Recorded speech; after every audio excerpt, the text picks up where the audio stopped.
안녕하십니까? 오늘 공부입니다. 오늘 여러분께 경제 공부를 올바르게 하는 5가지 방법을 명확하고 간결하게 전달해 드리겠습니다. 첫째, 경제 뉴스를 꾸준히 읽는 습관을 들이십시오. 마치 대학교 신입생 때부터 경제 기사를 챙겨보듯 네이버 경제 뉴스나 경제엠과 같은 믿을 수 있는 매체를 통해 꾸준히 경제 동향을 접하는 것이 중요합니다. 이는 경제 감각을 깨우고 현실 경제에 대한 이해를 높이는 첫걸음입니다. 둘째, 다양한 매체를 적극 활용하십시오. 유튜브, 팟캐스트와 같은 플랫폼을 통해 경제 전문가의 분석이나 강연을 듣는 것도 좋은 방법입니다. 이러한 매체들은 경제 지식을 쉽고 재미있게 전달해 주어 학습의 효율성을 높일 수 있습니다. 셋째, 경제 서적을 통해 깊이 있는 지식을 쌓으십시오.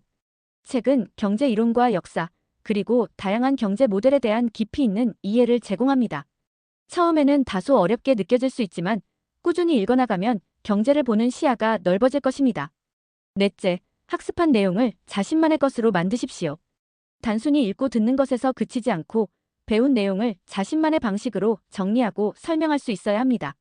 예를 들어, 경제 뉴스를 읽고 자신의 생각이나 분석을 덧붙여보는 연습을 하는 것이 좋습니다. 다섯째, 경제 개념을 일상생활에 적용해 보십시오. 경제 공부는 이론적인 지식을 쌓는 것뿐만 아니라 실제 생활에서 경제 현상을 이해하고 분석하는 능력을 키우는데 목표를 두어야 합니다.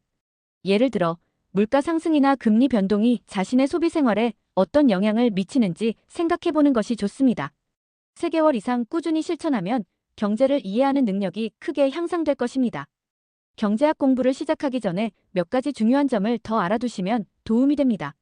우선, 경제학이 무엇인지 기본적인 개념과 원리를 이해하는 것이 중요합니다. 단순히 암기하는 것이 아니라 경제 현상의 이면에 숨겨진 원리를 파악하려고 노력해야 합니다. 미시경제학과 거시경제학의 접근 방법을 이해하는 것도 중요합니다. 미시경제학은 개별 경제 주체의 행동을 분석하는 반면 거시경제학은 국가 전체의 경제 현상을 다룹니다.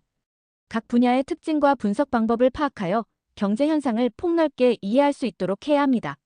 이론적인 지식을 실제 사례와 연결하여 이해도를 높이는 것도 중요합니다. 예를 들어, 수요와 공급의 법칙을 배울 때 특정 상품의 가격 변동이 수요와 공급에 미치는 영향을 분석해보는 것이 좋습니다. 어려운 계산식보다는 경제 현상의 근본적인 원리에 집중하십시오. 경제학에는 복잡한 수식이 많이 등장하지만 수식 자체보다는 수식이 의미하는 바를 이해하는 것이 중요합니다. 수식은 단지 경제 현상을 설명하는 도구일 뿐입니다. 경제 관련 뉴스를 자주 보면서 경제 흐름을 파악하고 경제학적 사고를 키우십시오. 뉴스를 통해 접하는 다양한 경제 현상들을 경제학적인 관점에서 분석해보는 연습을 하면 경제를 보는 시각이 더욱 날카로워질 것입니다. 다음으로 경제적 자유를 위한 공부법을 알려드리겠습니다. 첫째, 돈을 벌고 성공하는 사람들에 대한 부정적인 인식을 버리십시오. 자신도 경제적 자유를 얻을 수 있다는 믿음을 갖는 것이 중요합니다. 둘째, 자동 수익 확보 시스템을 구축하십시오. 자동 수익은 자신이 직접 노동을 제공하지 않아도 얻을 수 있는 수입을 의미합니다. 셋째, 기회를 포착하는 능력을 키우십시오. 경제는 끊임없이 변화하고 새로운 기회가 생겨납니다.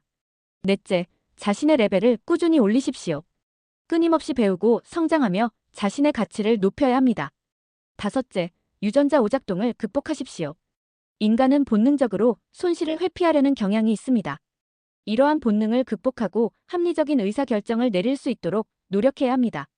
마지막으로 경제 공부를 잘하기 위한 O-5-5 법칙을 소개해 드리겠습니다. 경제 공부를 하는데 반드시 가져야 할 마인드, 읽어야 할 책, 봐야 할 다큐를 통해 경제 지식을 효과적으로 습득할 수 있습니다. 경제 공부는 마치 근육을 키우는 것과 같습니다. 꾸준히 노력해야 효과를 볼 수 있습니다. 경제책 읽기는 원래 어렵습니다. 반복 학습을 통해 내용을 완전히 자신의 것으로 만들어야 합니다. 모르는 경제 용어가 나올 때마다 검색하십시오. 용어 정리는 기본입니다. 1년 이상 경제 공부를 하지 않았다면 투자를 공부라 생각하고 소액이나 모의 투자를 통해 실전 감각을 익히십시오. 돈 많이 벌었다는 사람들을 부러워하지 말고 냉철하게 자신의 투자 전략을 꾸준히 실행하십시오. 오늘 제가 전달해드린 경제 공부 방법들이 여러분의 경제적 지식을 넓히고 더 나아가 경제적 자유를 달성하는 데 도움이 되기를 바랍니다. 시청해주셔서 감사합니다.